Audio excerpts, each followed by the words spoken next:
Good evening, ladies and gentlemen, and welcome to the first Ektar Heroes of the Storm cast of NGS Season 15, and more importantly, one of those increasingly rare Ektar solo casts. My normal casting companion, 7th Ace, is currently showing why he is a Diamond League Bowler player instead of a Diamond League Heroes of the Storm player, and will not be joining me tonight. We have one of the first E-East matchups of the season with Yavapai County Municipal Chess Team. Yavapai County Municipal Youth County Chess Swim Team, Episode 8, The Last Patch, versus Lady GalGal. That will likely be the only time I try to say the whole team name. Unless, of course, maybe they are the victors of the match, and I might try to get it in during the interview. And oh my gosh, I did not fix the map pool. Certainly we don't have Brax's Holdout as a map this season, but that's okay. Neither team's going to pick it, so we'll fix it later. Yavapai won the coin toss and opted for first hero pick. Lady GalGal banned out the macro maps of Volskaya Foundry and Dragonshire, with Yavapai banning out Cursed Hollow and Brax's Holdout, and we find ourselves on Battlefield of Eternity for map number 1. Just got the call that it'll be a couple minutes, bathroom breaks from the side of Yavapai. Imagine showing up to the match not ready to play. Though I suppose, to their credit, they have 2 minutes before the match actually starts, which means we have time to set the map pool. So we'll remove Warhead, Haunted Mines, Blackheart's Bay, and that should be good to go. And look at that, it shrunk down nicely.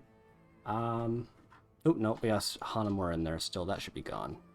Hanamura and Garden are gone as well, right? No, we have Garden. We have Garden. We just don't have Hanamura. Alright. Should be all good to go. Waiting on one from Yavapai and ready to go for the side of Lady GalGal. Definitely bonus points for punctuality for the Cho'Gall-inspired team. However, and you'll note this later, we have much better portrait synergy on the side of Yavapai. Got readies coming out from Lady GalGal. Not yet responded to. A lot of emote spam coming out from both teams. Really trying to make sure that the chat is just scrolling as quickly as possible. Actually, when I see it, it's all Aura Luna. Aura Luna is the one spamming emotes in the chat. And without a word from Yavapai, we find ourselves going into draft number 1.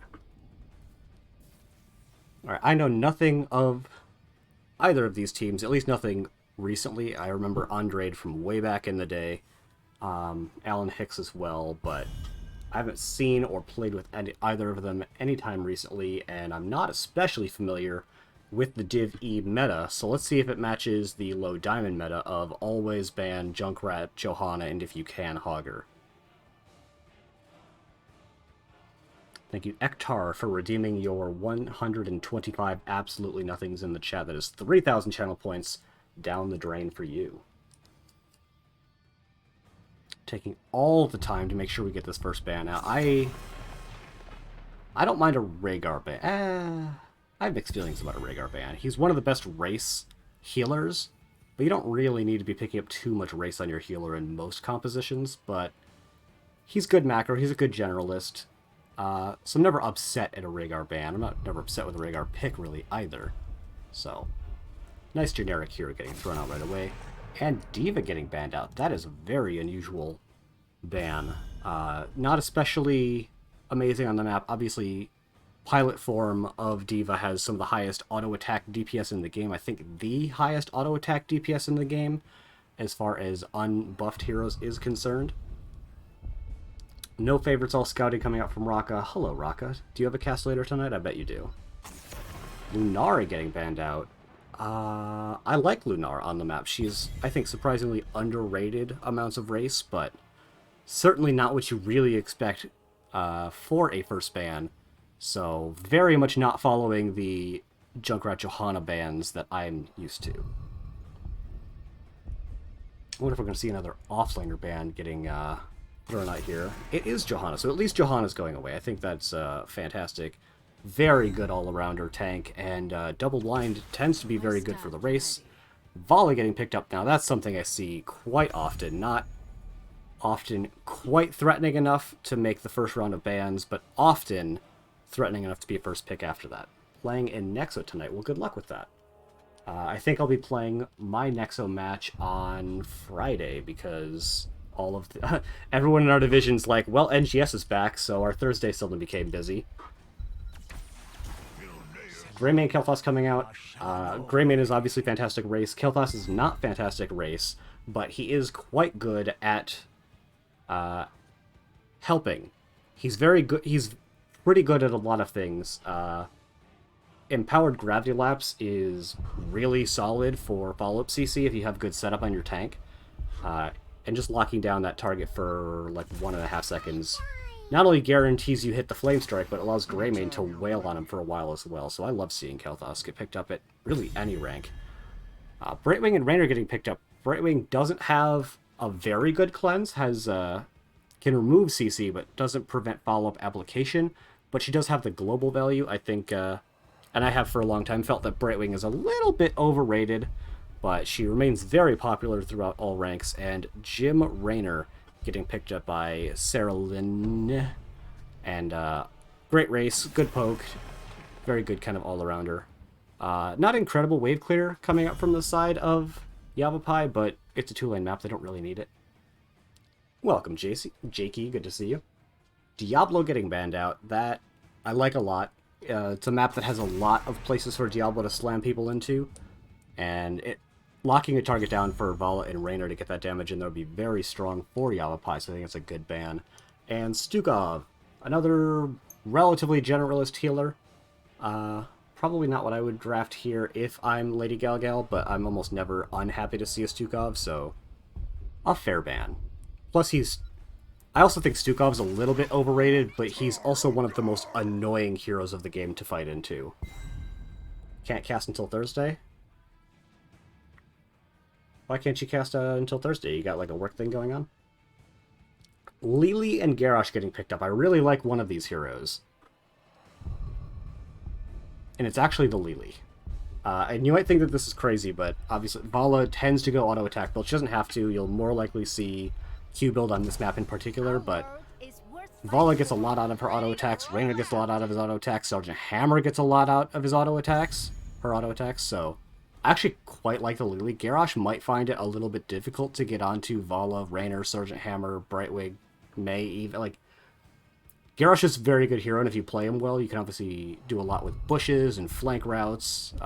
Just being mounted on Garrosh is, like, obscenely scary, but it'll definitely be a skill matchup for Alan Hicks to actually get in there and get some good throws. And rounding it out is Meet Meet in the top lane.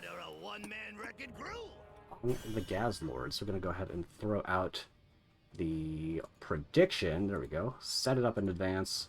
You got 2 minutes. Who do you think is going to win game number 1? Yavapai or Lady GalGal? I think I give the edge currently to Lady GalGal because they have a bruiser. Some people put Sergeant Hammer in the off lane. I don't care to play her that way personally. She's very susceptible to ganks. She just doesn't do as much during a team fight as you want out of your bruiser. So Sergeant Hammer is she's very easy in a lot of ways, and the onus will be on Lady GalGal to actually punish Sergeant Hammer for sieging up in positions where maybe she shouldn't be allowed to, but I would much rather have Gravo Bomb than Napalm Strike if I'm really either team's. Alrighty, for the first time tonight, spawning in on the left-hand side in the blue trunks, they are Yavapai County, with Andrade playing May, Sarah Lynn playing Jim Raynor, Camel is playing Vala, Aura Luna on Brightwing, and in the top lane we have Shank CB9 on Sergeant Hammer on the right-hand side in the red trunks. Starting with the offlaner, we have Meep Meep playing Gazlo. We've got Dreambinder playing Lili, Killer Fairy on the Gray Man, Alan Hicks is playing Garrosh, and Bandit looking to steal some kills away is the Kel'Thas, and they are Lady GalGal. Good luck, have fun, I refuse. Check out the level 1s. We do have the Blizzard talent coming up from May. It's not a terribly uncommon one. You do see the trait one just a little bit more often, I think. Advanced Artillery, the most common talent. We do have Gym Laner build coming out, and we do have Q build coming out from Vala. Very expected. Explodium Charge on 1 coming out for Gazlo. Pretty common. Actually get the Extended Throw, which is going to find some damage onto Orluna, but certainly not the most common talent. You see both, I think, talents more commonly picked up for Garrosh at level 1. A trait build coming out from Lili, I think, is really interesting. I almost never see this build, so I'd love to see how they're able to get value out of it. Kael'thas, obviously going globes. And yeah, generally, I think, relatively standard from here. Garrosh is going to catch Vala sleeping, is going to get a nice throw in, and that is going to be first blood going over to Lady GalGal. Really nice throw coming out from Alan Hicks, and that's the kind of thing that he's going to need to do. If Yavapai have their reflexes, and they're able to avoid the Garrosh engage, then it's going to be very hard for them. If Garrosh is able to find these engages, it could go very well for them. Checking top lane just a little bit, Meep Meep has already pushed in the Sergeant Hammer just a little bit, and with the manaless sustain that Meep Meep has on the Gazlo, can really just threaten them quite easily, actually. Back into the bottom lane, a big Blizzard is going to come out and hit onto all the members in the bottom lane, but as Sarah Lynn was already the one being aggressed onto, it actually trades up in favor of Lady GalGal. May's going to pop trade just to heal up a little bit there, and both teams looking to just heal up and really find where they want to be in lane. Alan Hicks, he's doing the smart Garrosh thing of just staying out of vision. I like that he's actually not even in that push there. Gets another throw onto May, and that is going to be second blood going over in favor of Lady GalGal. May, I don't think, fares particularly well into Garrosh. You do at level 4 get the spell armor, which can be very helpful, but icing is a relatively slow escape option, so can be unreliable to escape from Garrosh engages after that goes out. Checking back in the top lane, we have both the offlaners kind of wailing on each other, but it's starting to go Sergeant Hammer's way at this point. Gonna take a couple of shots there, definitely going in favor of Sergeant Hammer, and it should be in Sergeant Hammer's favor really from now on in the laning phase because of this talent right here, Regenerative Biosteel. All of that AoE attacks that Sergeant Hammer is dealing is going to be giving her lifesteal, and Gazlo does not have a similar level of self-sustain. Bruiser Camp's getting picked up for both teams much earlier for the side of Lady GalGal, which could work against them as it'll give time for Sergeant Hammer to start clearing this in a relatively safe manner. And if she can clear it faster, then they'll be able to rotate down more quickly than the other side. Very quick burn is coming out here for Lady GalGal, brings it to halftime, and Sergeant Hammer hasn't even finished up on this camp yet, is getting targeted down by towers so they can leave it safely. Getting cleared up at halftime for the side of Lady GalGal, and it is off to the races from Lady GalGal as they are fully caught up in race, and there we have the pause coming out from Yavapai. I think I called the teams the wrong names here real quick. Yeah, I definitely referred to Yavapai as Lady GalGal in the race on this side, but that's okay. Race is currently relatively close for both sides. We do have a 500-ish hit point lead in favor of Yavapai. Gotta think about it backwards. And just currently waiting. While we're doing that, we can check out on the level 4 talents, which have not yet been commented on. We've got the Icing talent getting cooldown after going through her own Blizzard. Really interesting. I think this is kind of an older school build. Fell off a little bit after a round of balance changes, but it's still pretty good. We've got the Unstable Anomaly, which is that extra slow on poly and a little bit of percent damage as well. Vala, Camel showing how to mash those buttons. Yava, blah, blah, blah, blah, blah, blah, blah. Not a fan. I prefer Yavapai. I'm boring like that. Gazlo continuing on the Explodium build. This is really standard. I almost never see any deviation from this. Garrosh going to be Indomitable. Further going on with the trait build from Lili. So extra duration and increases mana. Normally her trait also gives cooldown reduction, so lasting longer gives her more cooldown reduction and increases the mana regen during that whole time. And this lets you both gain armor and activate Fast Feet. And while Fast Feet is active, normally gains 10 armor, so pretty good for her personal self-sustain, and also gives you a little bit more uptime on that trait.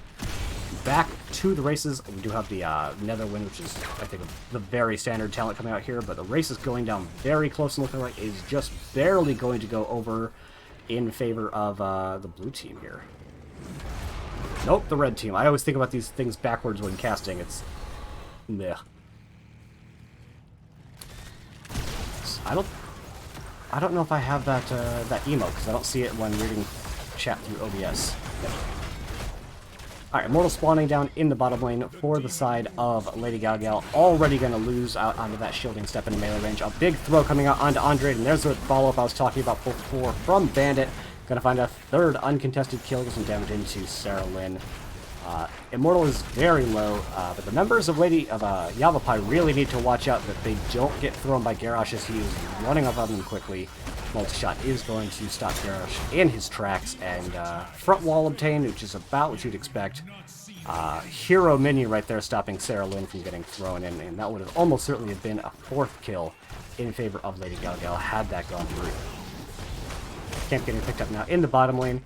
Very standard affair for finished the objective that we had won.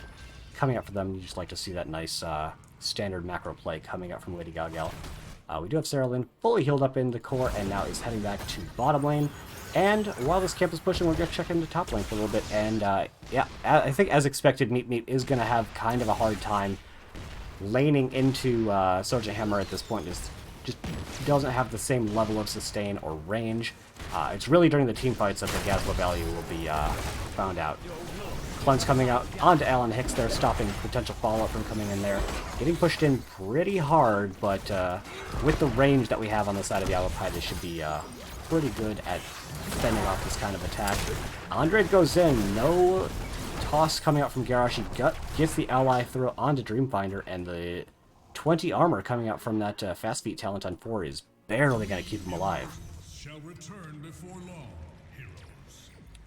40 and 60 some odd seconds for the Bruiser camp, so neither team's going to be able to pick that up before the objective spawns. There is camp in the top lane, and it looks like that is where Lady GalGal are heading on to next. I don't know if they quite saw that this rotation was happening, but seeing Killer Fairy in top lane really kind of gives up the goat as to what they were maybe planning to do, and so they decide against it. We do have Andre very out in front right now. Garrosh isn't here to punch it until just this moment. Doesn't get the throw out. The Immortal does stop the engage, but that is almost certainly going to be for Andre. Good blind coming out from himself is going to keep him alive for the time being. Killer Fairy gets thrown in and just barely doesn't get the kill out onto May. We do have no stun on the Bandit, but he is very low and attempting to come back in. Alan Hicks is going to get taken out again. The race is coming out now for the side of Lady GalGal. They're already up in bodies, and they're about to be up in level 10, but Killer Fairy is going to get killed there, followed by the Sergeant Hammer. Sarah Lynn is trying to finish the race before level 10s come in for Lady GalGal, but is going to be punished. Level 10's getting picked up now. We do have the Gravel Bomb, which is going to be a major force multiplier in these subsequent team fights. We do have Lord's Challenge. It's been so long since I've seen a lately, I didn't even recognize the Jug of 1,000 Cups icon. It is going to be Jugs. We have Go for the Throat and Phoenix coming out. No Pyroblast memes, which makes sense going into Brightwing. 30 spell armor on demand is pretty hard to deal with. But they're actually going to get a little bit of extra shield off of this Immortal. They don't end up winning it, but it takes some of the shields off and buys them a little bit of time so they can pick up that level 10. Blizzard, please color code XP globes signed every caster everywhere. Immortal is going to go into the top lane. Lady...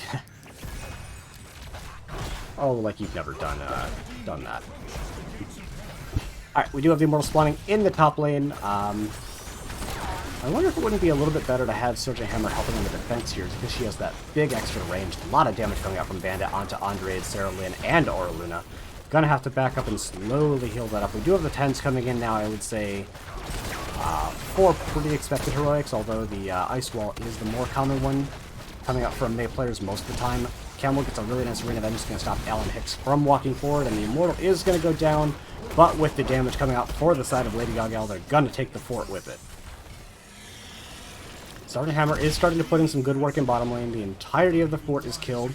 A little bit of a preemptive boot scoop coming out there just to make sure they weren't getting rotated on, but we can see, thanks to caster vision, they were not rotating onto Sergeant Hammer and were instead in top lane taking this camp. We have an engagement attempt coming out onto Andre, does get stunned out. A big snowball cannon is going to push 3 out, and that means there's no one there to save Alan Hicks, and that will be a kill going in favor of Yavapai County. Little gas turret. Saw it on the main map. Shank is still pushing in the bottom lane, going to take just a little bit of poke damage from the Explodium Mine, but there's nothing that Meep Meep is going to be able to do about this.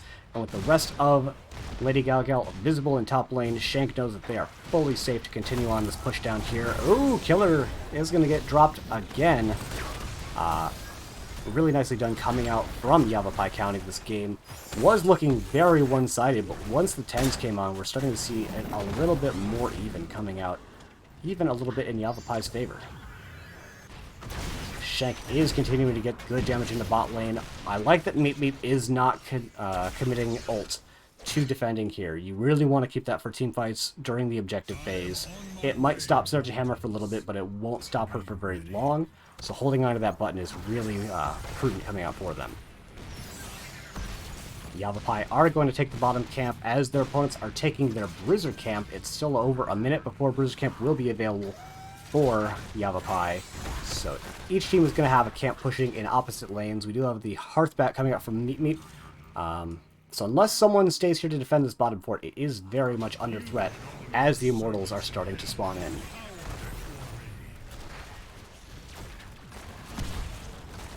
Why didn't Raynor use his ult to try and save fort? Probably because it would... I don't think it would have ended up mattering. Cattle Bruisers are not defensive units. I highly disagree. They are incredible defensive units against anything that doesn't shoot up. Snowball Cannon is going to find 2 Alan Hicks, popping the Unstoppable to not get stunned out. Killer Fairy is going to get thrown to safety by Alan Hicks. We have the Gravel Bomb coming up, finding 0 heroes.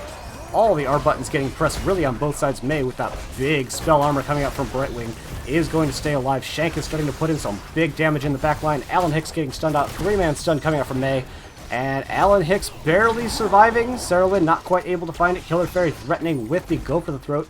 And still nobody is dying. But as this whole fight was going under the Red Immortal, this is starting to favor the blue team, just by virtue of them also getting damage into the Immortal, and that is about an 80% Immortal going over in favor of Yavapai, a really strong first Immortal for this team.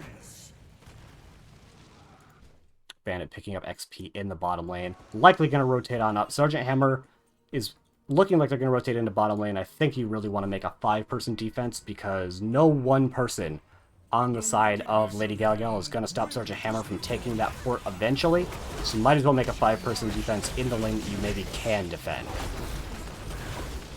We do have the Cattle Bruiser getting dropped by Sarah Lynn, threatening the damage on this fort here and zoning out the members of Lady GalGal. Alan Hicks looking to get a throw onto someone, waiting for that Brightwing shield of 55 spell armor to get dropped down.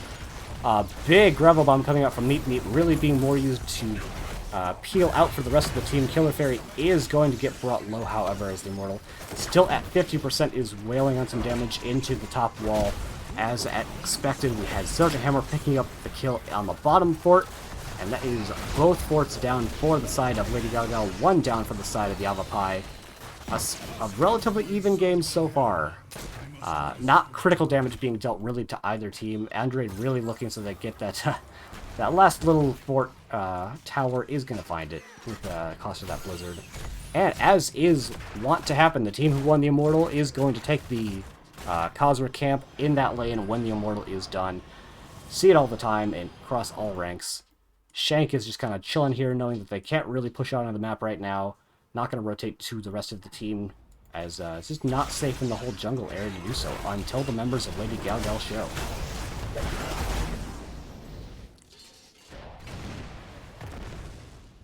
Speaking of Lady GalGal showing, they did in the top lane, which means Shank is relatively safe to go in on this camp here.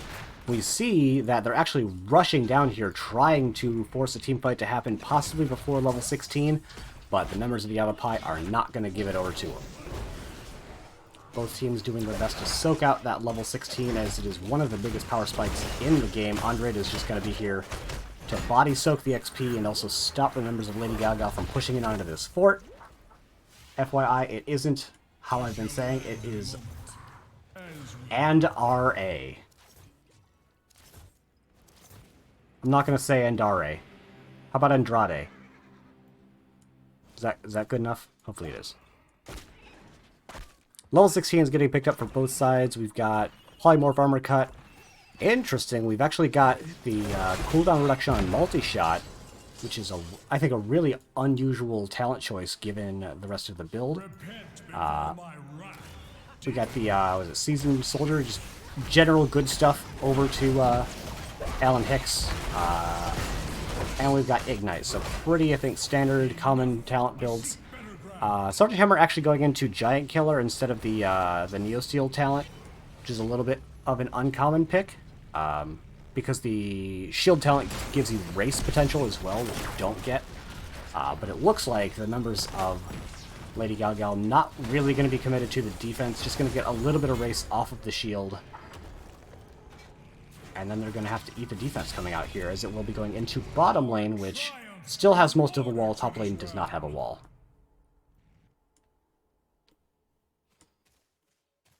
Oh, I like this position coming in from Alan Hicks. Looking to see if he can pick someone out, leading the charge, maybe get a pick before the Immortal comes down. Is not going to end up finding it, however, and decides to just take the position up behind the wall so they can make a nice, safe defense. They have all the burn that they need. This is not guaranteed to get keep unless they're able to find a pick here. Alan Hicks looking for an unstoppable, empowered throw, but isn't quite able to get up to anyone to find it. Zoning Blizzard coming out from May to stop Alan Hicks from walking forward. Damage getting put into the back line of Lady GalGal, and Alan Hicks with these linear engages is just not finding any purchase, and this will be the first keep of the game going down. Probably a big gravel bomb coming out. They do get the keep. Andrade is low. Alan Hicks not able to find a throw. Really nicely done coming out from Yavapai. Not overextending there for that keep, but still finding it anyway.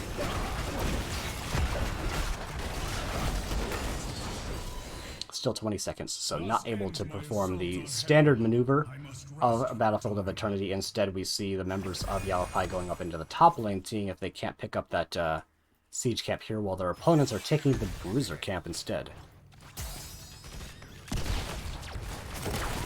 I didn't check to see how the prediction go. Who'd everybody vote for? Looks like I'm seeing Raka having voted for Lady GalGal. Anyone vote against you? Alright, both teams playing the awkward part of the game where no one wants to be the one to initiate a team fight, but both teams want to inch their way towards level 20, so you're going to see probably a lot of not fighting coming out from both teams. Sergeant Hammer is positioned up in the top lane just in case the members of Lady GalGal push in onto the keep, but you can see that they're not really planning on doing that, even with the support of that bruiser camp that they have. And Yavapai are going to take the siege camp in bot lane as they begin the hearts back, as Lady GalGal do begin the siege into top lane.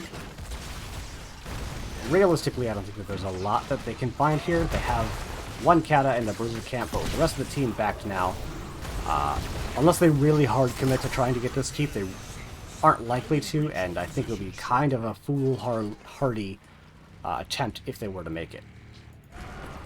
Got the full team backs coming out here, as there is a lot of damage building up in the bottom lane with this Khazar camp. Not able to stop the backs, so the whole team is able to get on back.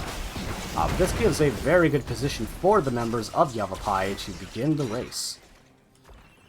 Mortal spawning in 2 seconds. Sergeant Hammer is in position. We have all 5 members, 4 members on race, and Andrade is providing the sort of peeling. Alan Hicks going in for a throw, doesn't find it.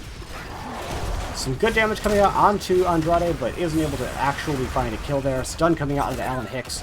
Nice snowball cannon is going to keep Andrade safe.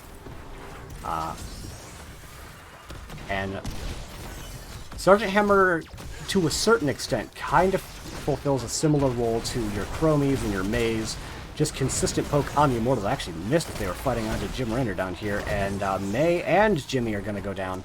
Sergeant Hammer is not going to be able to poke this Immortal out. However, as we have been told by Belith, there is damage going into the core and bot lane. Come on, frickin' Catapult. Attacking that mid tower. No one cares about that mid tower. It's damage on core that matters. Someone is going to have to back and deal with that eventually. There's also this camp that's going to be pushing in here as well. Halftime is coming up, which is slightly in favor of Lady GalGal. However, it's going to start going much more in their favor as they have 5 heroes alive, which is much better for race typically than 3. Alright, I like this play from them actually, committing full on to racing the Immortal, get as strong of an Immortal as they possibly can before sending someone back to actually deal with this. Alright, level 20s are getting picked up now for the side of Lady GalGal. Let's see if we got anything interesting coming out.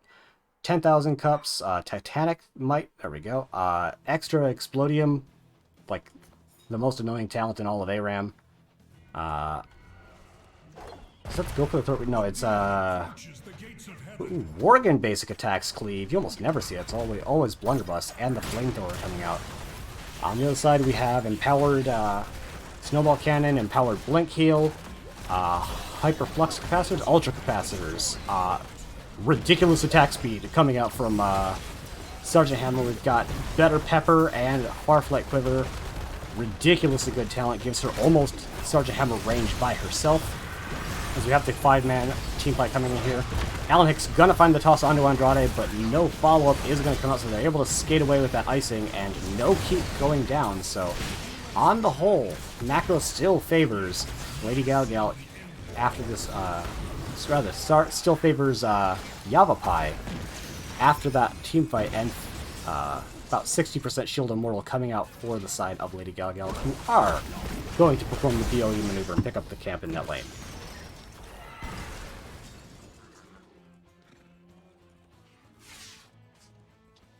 Alright, we see Lady GalGal all racing to Blizzard Camp and Yavapai racing to Siege Camp. Both teams, once again, not really looking to force a fight, as there's not a substantial advantage in favor of either team for doing so. Eventually, the extra catapult pressure in bottom lane will win out for the side of Yavapai, so I expect them to see most of their time spent in top lane applying pressure.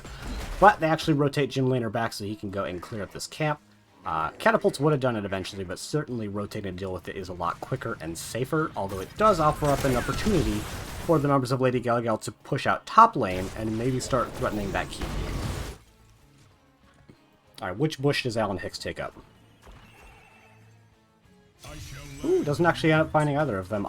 Andrade checking the bush that I thought he might spend time in, so I think that was really smart. Snowball Cannon only getting the splash damage, not actually finding any stasis there. Shank is going to take a little bit of damage from the flamethrower and the ignite, but that spell armor from the Brightwing is going to make the damage very low out of that. Checking the map right now. Slight favor in macro for the side of Yavapai as they've got that catapult in the bottom lane that's going to threaten keep core eventually. Not actually finding anything major though. Good bush check coming out from Sergeant Hammer, stopping Alan Hicks from getting the flank routes he is shown to be so in favor of. Still, you can tell Alan Hicks is just sharking, looking around trying to get a throw, and really they kind of need one at this point, as I think the level 20s for the side of Yavapai are a lot stronger with their extra range and safe poke. But a big stun coming out from Meat Meat is going to lead to 4 kills, and all of that poke leads to naught if you end up getting caught in the stun anyway. Shank is going to be able to make it on out of there. The slow from the Spider Mines is going to stop Alan Hicks, but not looking to try and end the game. I think with 5 versus 1, probably Lady GalGal could have ended here. Taking this camp is a little bit safer. Taking the objective is a little bit safer. But when you have a chance to win the game, do you win the game? Core pressure is building up in bot lane. 3 catapults are going to rip the shield off very quickly, and I think they probably take a little bit of core damage from that. Just a little bit, though. Not going to take too much. This camp actually is going to stop the pressure in bottom lane for a little bit, but they do need to commit someone to defending. just in case, but this is going to be a nearly full shield Immortal going over in favor of Lady GalGal, and we're going to see if the members of Yavapai are able to defend. Wait, did you think I was saying Andre? I never said Andre.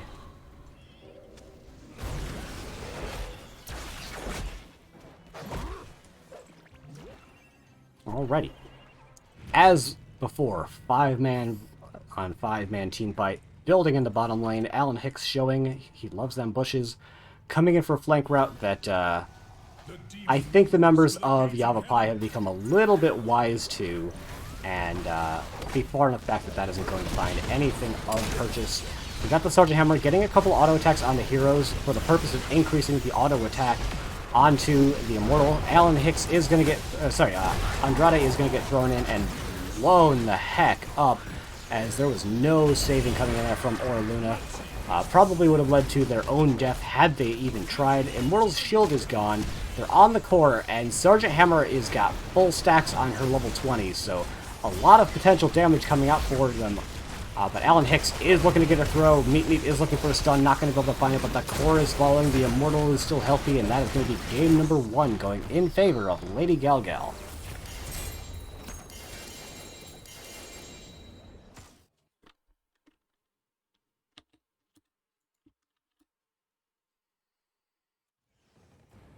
Alrighty, because we didn't at any point check the numbers during that game, we'll check them now.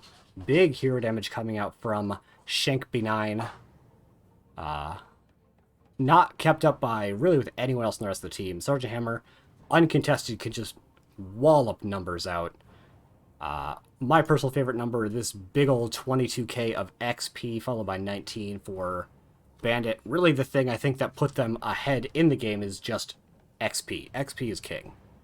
And checking out the healing numbers, a lot of healing coming out from Dreamfinder. Partially to offset the big damage numbers coming out from Sergeant Hammer, but just not quite able to keep up on the Brightwing. And yeah.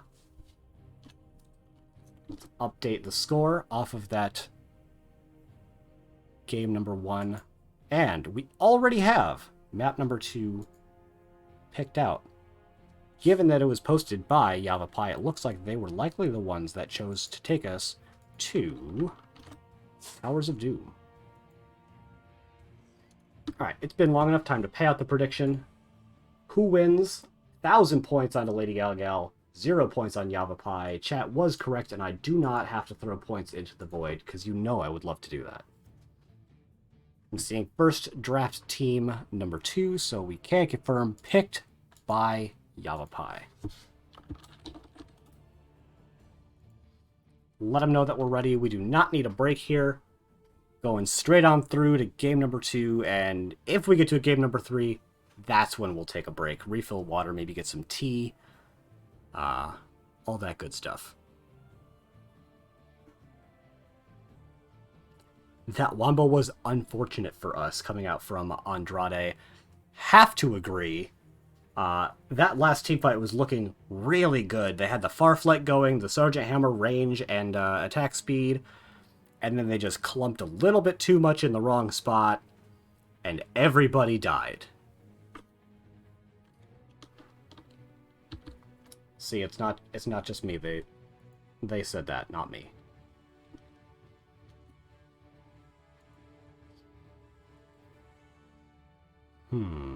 I want to... Checking the map bans again. I think this might be a smart map pick coming out of Yavapai, if the reason for the map bans are what they appear to be to me, and that is Volskaya and Dragonshire are both heavy rotation, heavy macro maps. And Towers of Doom is also exactly that. So I wonder if Yavapai feel that they have an advantage with their macro pressure and rotations, which I kind of did feel in that previous game. They were just a little bit cleaner on their rotations. So would not be terribly surprised to see their fortunes more favorable in map number 2. What do you think, chat? How was the end of that game? Did you like it? Was it frustrating because the team winning the team fight ended up losing because of the gravel bomb? Give me your thoughts.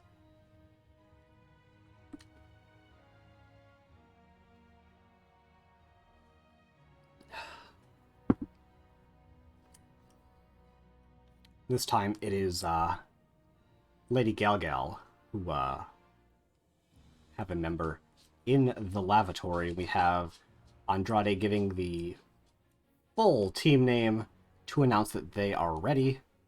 I will let them know that I am still ready, and we're only waiting on the one person, presumably, from Lady GalGal, went to the bathroom.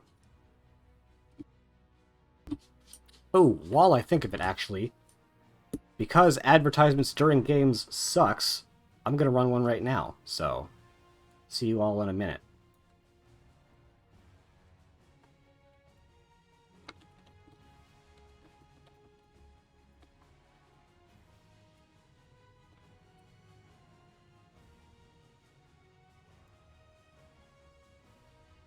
I probably could just stop talking for the next 60 seconds, because I don't think I have anyone subbed that's here right now, so no one's going to be hearing me talking, but that's okay. Plus, when I upload this to YouTube as is required by NGS, anyone watching would get that awkward silence, which actually is hilarious to me. But I've already committed to talking again, so we're going to be talking again. Getting on into the draft for game number 2, Towers of Doom. I wonder, based off of the previous game and the change in map, what the map or the hero ban priorities are going to change to. I would not at all be surprised to see a Garrosh ban. It was causing havoc for the members of Yavapai, still banning out the Diva, however.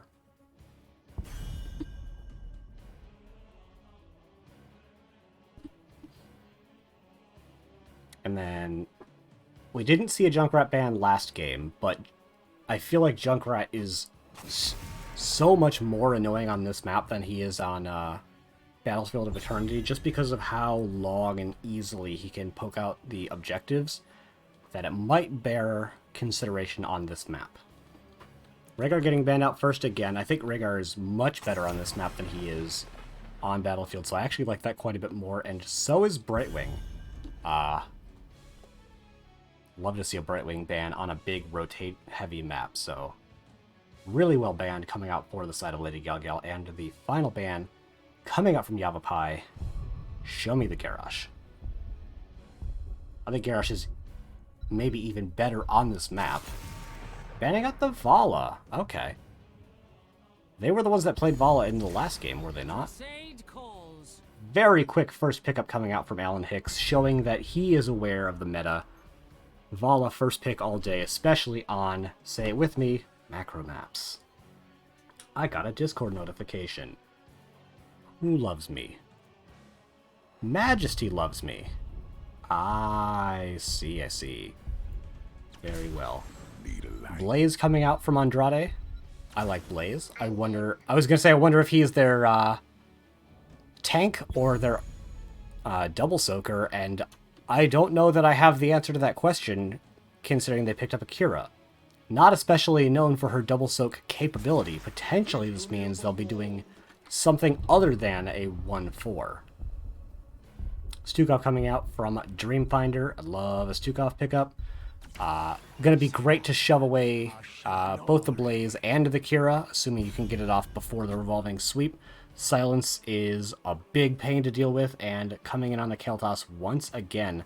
Had shown pretty good follow-up CC on that previous game. Johanna not the easiest tank to follow up on, as Condemn is only a very small stun, but can also just poke out the objectives pretty well, and he's just nice, consistent, safe damage. Got the Li Ming getting banned. Also a very good poke hero. I don't know that you'd necessarily want to go into a Li Ming and Kel'Thas comp, but you can make it work. Especially if they pick up a strong double soaker, they wouldn't need a ton of wave clear for the 4-man and bottom lane, so you could get away with having Li Ming. And they've already got great wave clear on the Kel'Thas, so bit of a strange ban, but maybe they know the members of Lady GalGal better than I do. Lucio getting banned out. That's an interesting choice. Why would you ban out Lucio? Is it because they're gonna... No, they already have Johanna. So they wouldn't want to pick up a variant tank. Unless they're gonna do double soak Johanna, which would be hilarious. I'd actually love to see that. Junkrat is going to get picked up. An incredibly annoying hero to deal with, and Anduin, like, likely the most generic, generally good healer in the game. Can combo very well, can just stand back and chunk out big heal numbers. He's got follow-up CC, he's got 2 great heroics. Not going to be seeing Holy Word Salvation in here. There's way too many interrupts on the side of Lady GalGal, but Light Bomb is a hell of a drug.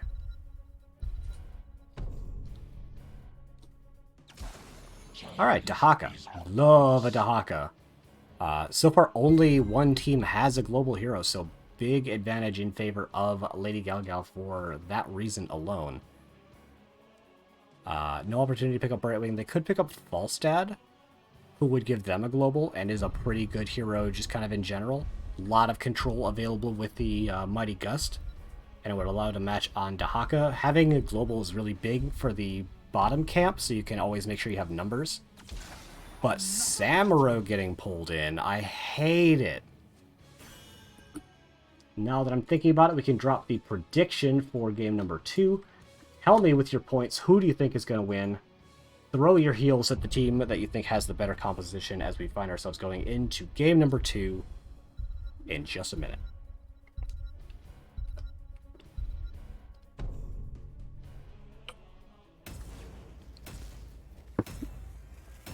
I was somewhat concerned for Yavapai with the Kira pickup, because Kira, like I said, not known for her double soak capability. Samuro is, especially after 10. But this also means they're having Kira in the 4-man, which is a lot of potential kill pressure, but she's also kind of easy to just kill if you get a little bit of CC onto her. And Lady GalGal got a little bit of CC on him. Alrighty, spawning on left-hand side in the blue trunks, Yavapai County, with Andrade playing Blaze, Sarah Lynn playing Junkrat, Oraluna on the Manduin, Shank B9, there we go, playing the Samuro, and Camel playing Kira. And then on the right-hand side, in the red trunks, orange trunks really, they are Lady GalGal, up currently 1-0 in this series, looking to close it out in a domination, with Killer Fairy playing Sylvanas, Meat on Dahaka, Bandit playing Kel'Thas once again, Dreamfinder on Stukov, and Alan Hicks looking to hide in some more bushes on Johanna. Killer Fairy having anxiety attacks. I understand. Competitive games get me anxious as well, but it's kind of a good anxious, but it's also, anxiety. Both frontliners are going to find themselves in that push. Good little bit of damage coming onto Andrade. Is going to walk away, however. Huge wave clear advantage in favor of Lady GalGal, as we didn't have very many Junkrat grenades going into the wave, as we have Andrade kind of getting picked off alone. He should get the jet prop out. Yep. Taking quite a good bit of damage, but not really going to find anything more than that. Checking the talents, we have race car build coming up from the Dahaka. Is that Zealous Glare? Yes, it is. Low blow. It's not unstable poison. Overwhelming affliction. There we go. The percent damage on stacks, and as we are very much expecting, we have Globe Quest on Kel'Thas. Already at 5 is quite good for this phase of the game. On the other side, we've got the Unstoppable Quest coming out from Blaze. We've got the W build coming out from Anduin. So extra sustain on his Ws, and anytime he hits an ally, it gives him a nice shielding. It's actually a really good burst. 13 is when you pick up the really good persistent healing with the talent there. And yeah, I don't know enough about Kira or Samuro to comment on those talent choices. We do have Andrade looking to get a little bit of a cheeky invade. Both teams picking up their camps in bottom lane relatively quickly. And assuming that nothing significant is about to happen, we're going to check in the top lane on the Bruisers. Meep is getting pushed in pretty hard, getting forced off of XP. Neither team putting a huge priority on picking up the mid lane, so big advantage whichever team is able to get someone there to pick up those globes first. We have the Siltrate getting popped in bottom lane just to kill the Pumpkin Sappers a little bit better. A nice two-person stun coming out from Kel'Thas. Camel is going to get blown up. He did get the revolving sweep, but not long enough to stop the living bomb from going off, and first blood is going in favor of Lady GalGal. We did have Andrade rotate to mid lane to pick up that XP. Samuro is there now as well, but not able to bridge the gap in XP found because of that hero kill differential. Got a 3-person rotate into mid lane. Probably not going to go all the way to top to deal with Samuro. Samuro was one of the hardest heroes in the whole game to gank, so they're just picking up the globes off the wall, clearing that lane, and setting up for objective in the bottom lane. Alright, we got 2 members in for Yavapai. 3rd and 4th are coming in now. Killer Fairy, I think, overcommitting, but not getting punished as the jump prop came out just a little bit too late. A nice stun coming up from Bandit, but he is going to get booped in. However, Andrade is going to be the next to fall. Second to fall for the second time in this game. We have 2 channels going out in favor of Lady GalGal, only 1 in favor of Yavapai, but in almost every game, that is how the first objective shakes out, so small advantage for Lady GalGal, mostly in the XP department, but nothing unsurmountable really for either team. Killer Fairy looking to get a little bit of damage in there, is not going to find more than just the tiniest little bit. Gonna pop the Silk Trait, possibly. There it is, just so they can take out this tower and then get out of dodge. Stun coming out from both the tanks. Nice Unstoppable is going to stop the Junkrat trap from booping Alan Hicks into that base. Really nice play by them, but that means they don't have it available for the next, like, 25 seconds. Camp spawning in 1 second, very quickly taken up by the side of Lady GalGal. Very nicely done on that camp timing. You'd love to see it. And if they wish to, they could leverage their earlier camp to maybe try to make an invade happen. They've got the Dahaka, so might see that coming in. Samuro is starting to rotate potentially as well, as we have the invade coming in. Dahaka is starting to dig in, and he is in, and Meat Meat is going to be in there. They find the kill onto Blaze, and really good camp invade. That is using your global power to just get in faster than the other solo laner. A really good technique on this map. They should have Silk Trait available. Might be able to use that to get some damage in of this fort. They don't have a tremendous advantage, but with those extra sappers coming in, that is really nice. Gonna find the first fort very quickly into the game, as the Bruisers are beginning to fight it out over the objectives in top lane. I don't have any idea who this team fight favors. I guess Dahaka, just because he's got that Dark Swarm. He hits all the clones, so you can find out who it is pretty easily. Shank is going to use the mirror images, going to use that and get out of dodge.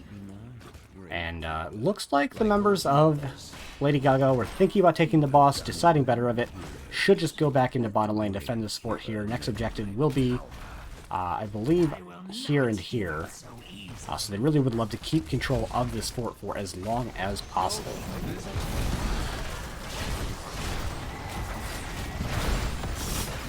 I was taking water and could not comment on that engage onto the Kira.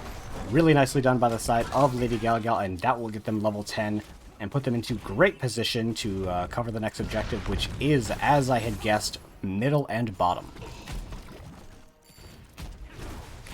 Check out the numbers, specifically the XP numbers. We've got actually 1,500 more for Samuro, so really doing a good job of keeping Meat Meat off that XP. Big mind control onto Andrade. He does pop the 40 armor, but he does not have the Unstoppable on it yet. He is starting to get chased down, but is barely going to survive. Really nicely done. Good peel out for the side of Yavapai. Back to talents.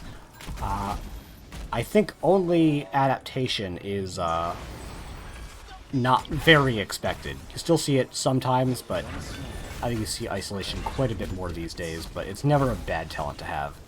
Actually, only 3 globes for enhanced agility, so only, oh, it's 50 essence. I thought it was, why did I think this was a globe talent? Maybe it used to be, I don't know.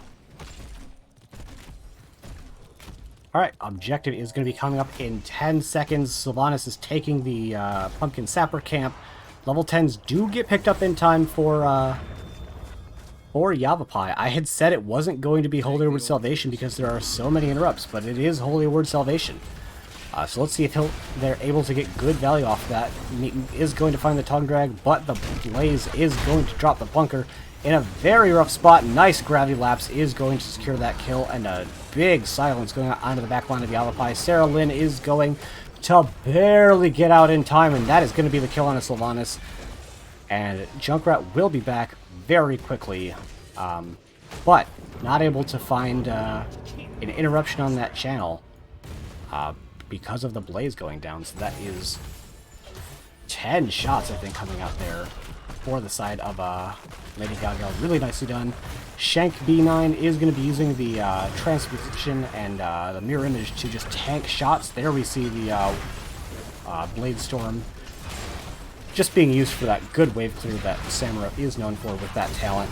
Big spin is going to come out. Sarah Lynn, however, is going to have to back up there, and Kira, having committed to an engage, no longer has a disengage and is going to fall.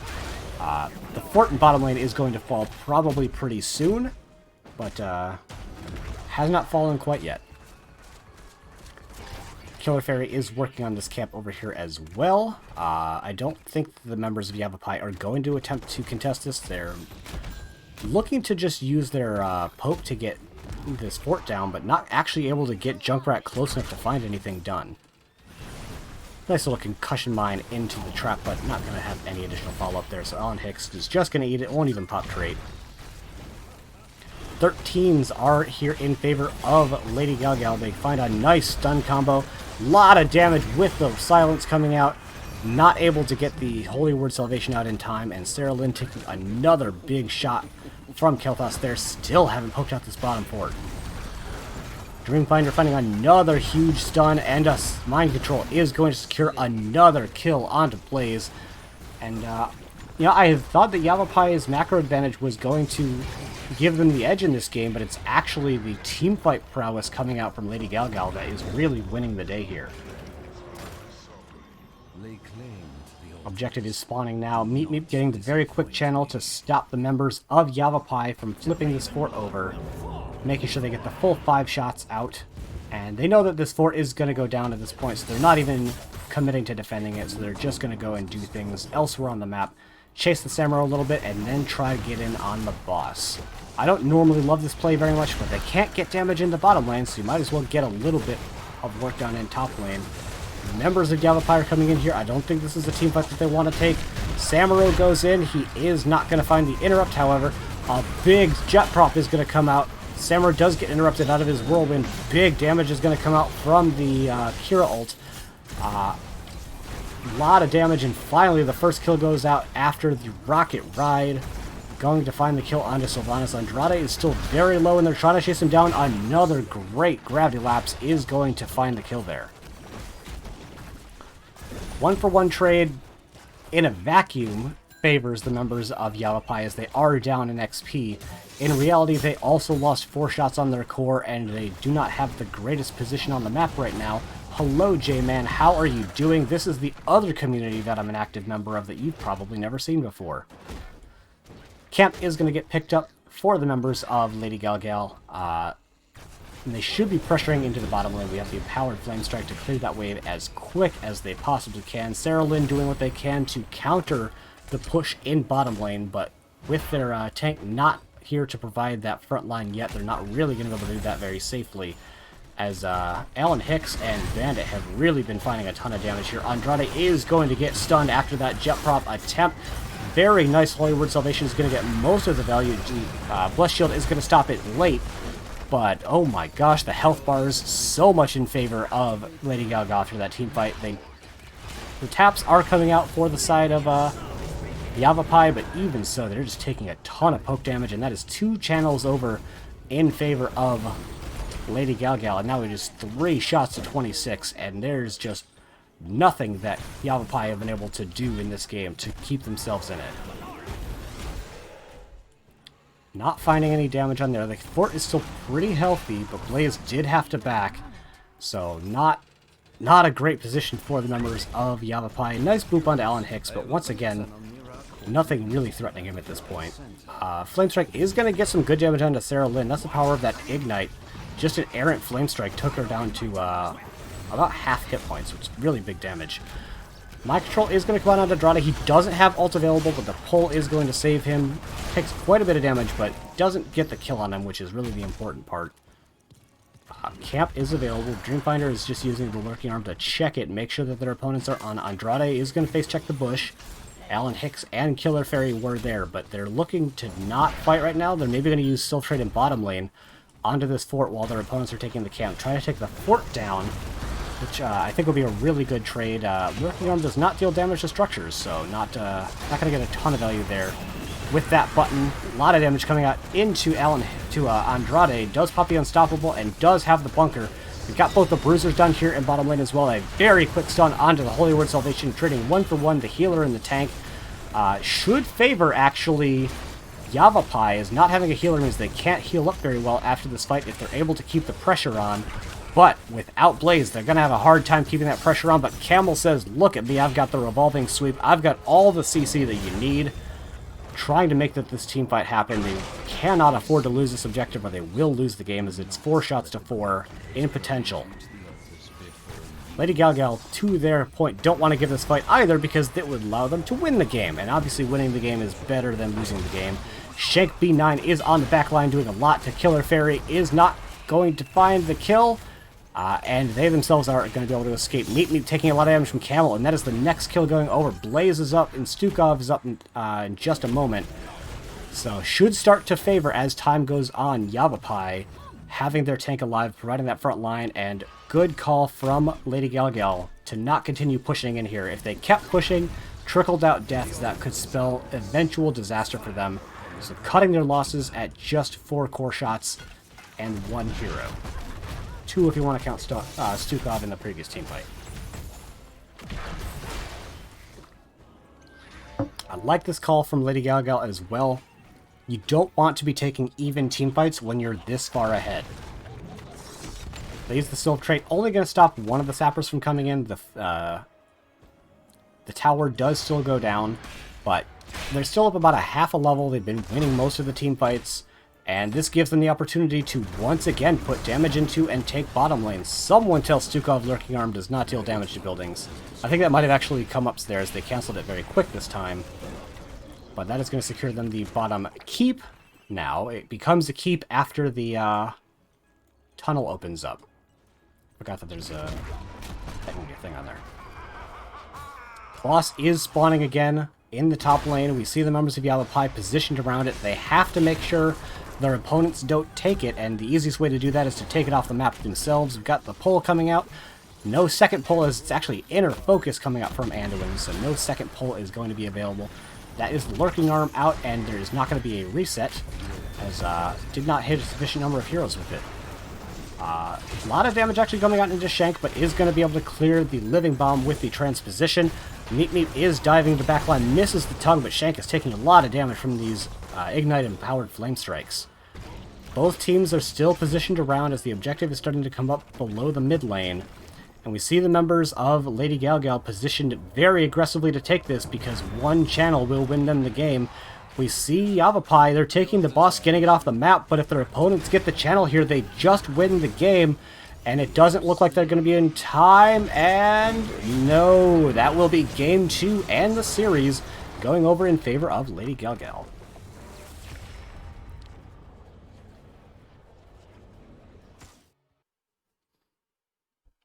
I always want to end the predictions right away, but that gives away the game for anyone watching live.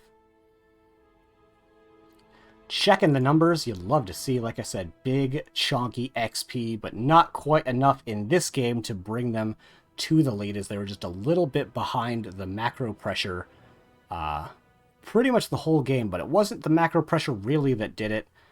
We see actually siege damage was the highest, for the Samurai as well. It was really the team fighting. Sarah Lynn dealing a lot of damage on the Junkrat, but the next 3 in order of damage coming out for Lady GalGal, and most importantly, for this game anyway, the kill differential, 4 to 13. That kill pressure kept them ahead, let them take bottom forts, bottom keeps, camps, and eventually just the whole game. Alright, now we can pay out that prediction. Once again, 100-0 for Lady GalGal in the prediction percentages. Well gambled Twitch chat, but no one voting against them means that no one is getting any points. You're just getting your points back. We need doubters. Doubters are where the points come from.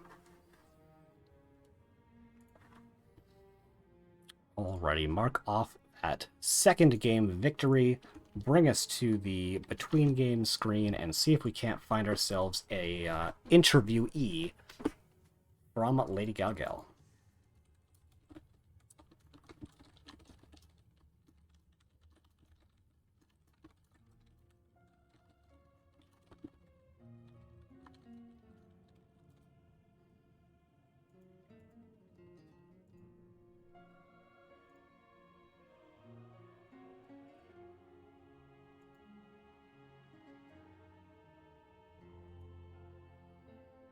Alrighty, hello Meep Meep, and congratulations on your 2-0 victory. Thank you. If I'm not mistaken, this is the team's first season in NGS, correct? Yes, this is our team's first season. Well, congratulations. It's gotta feel good to start off with a win. Yeah, it feels a little unreal. It's super exciting. I'm like speechless. I have no words. Yeah. And I'm very glad to see that the match was as well competitive. There were definitely times that y'all were on the back foot and it looked like Yavapai was gonna edge you out, especially I think in that first game. So tell us about the first game.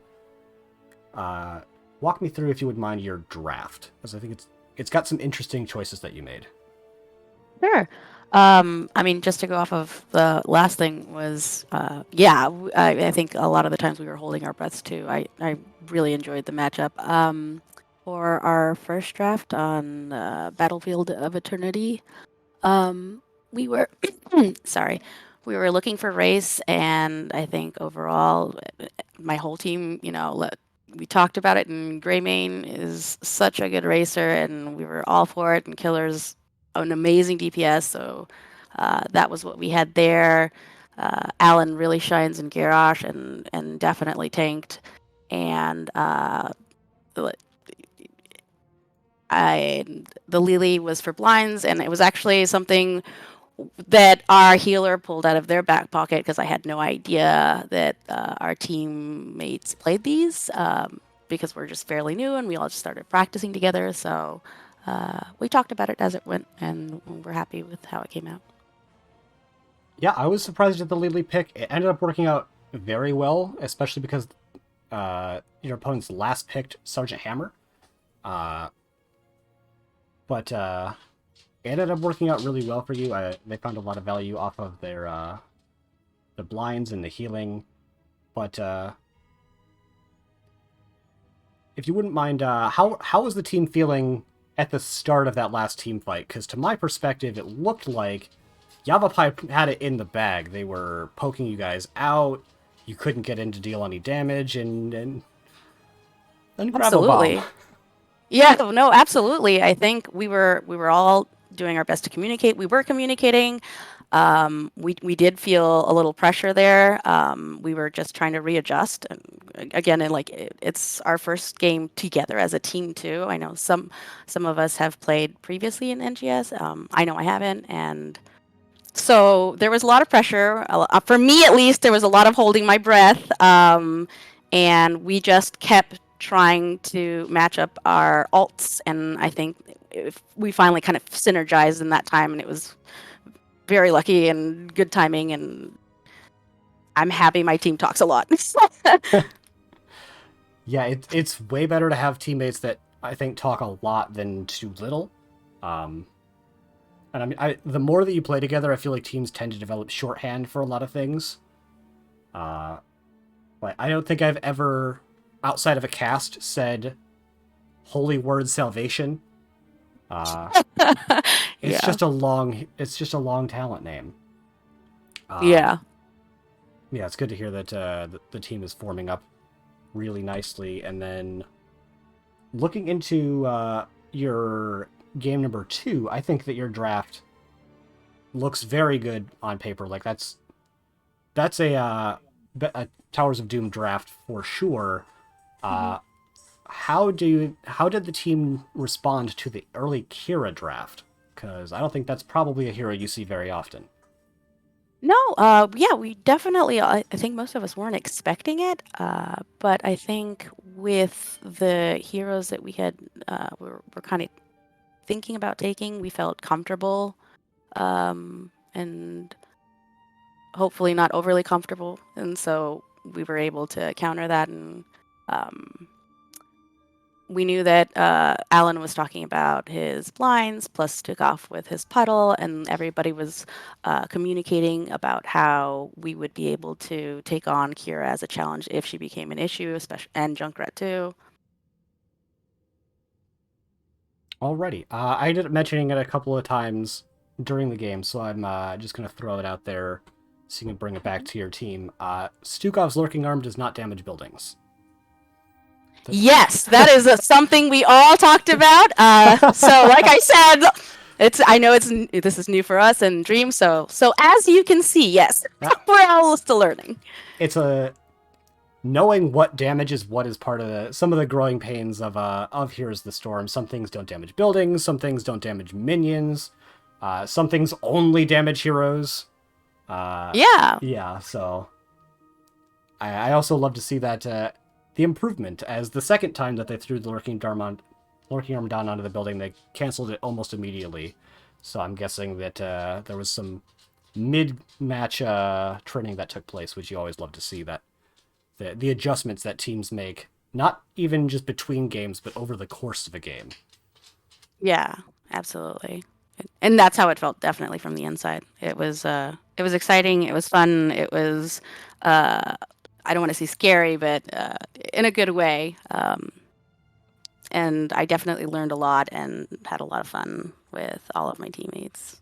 It's not scary, but there's definitely some anxiety to playing a competitive game, and especially in a league. Like, we understand at an intellectual level, this doesn't really matter.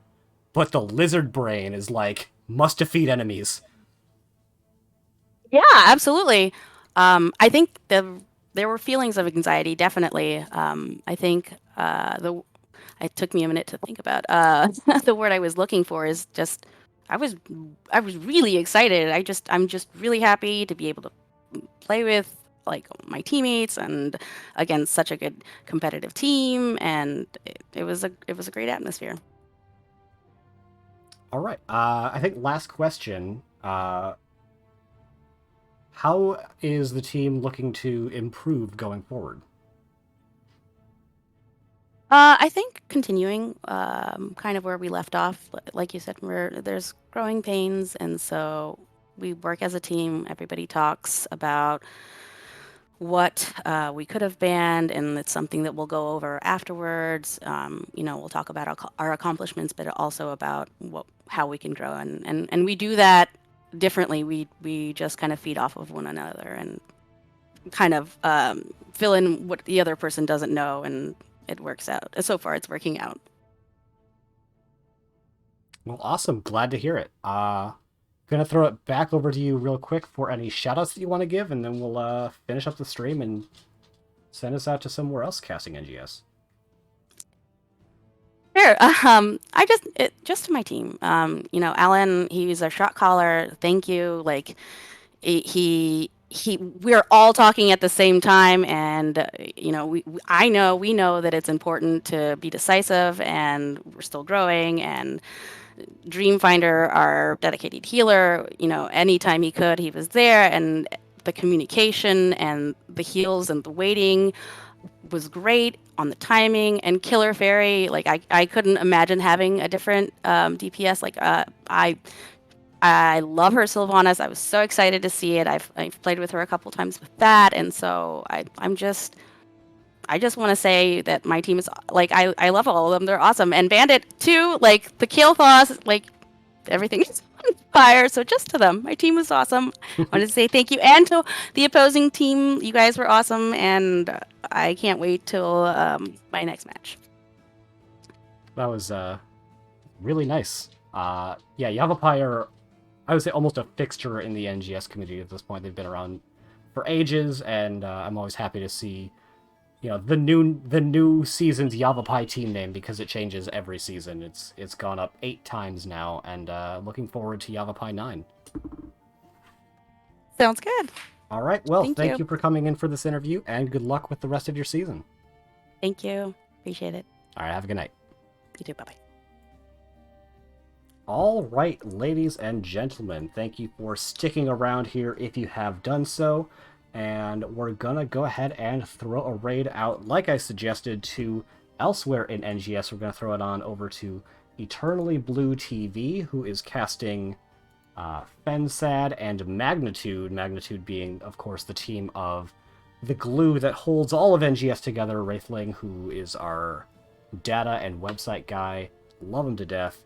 And Blue is a really good caster. I don't recognize his co-caster based off of the face, but you're certainly going to be in for a treat there. That's a really good stream. So thank you all for coming by, and we will see you all next time. Bye-bye.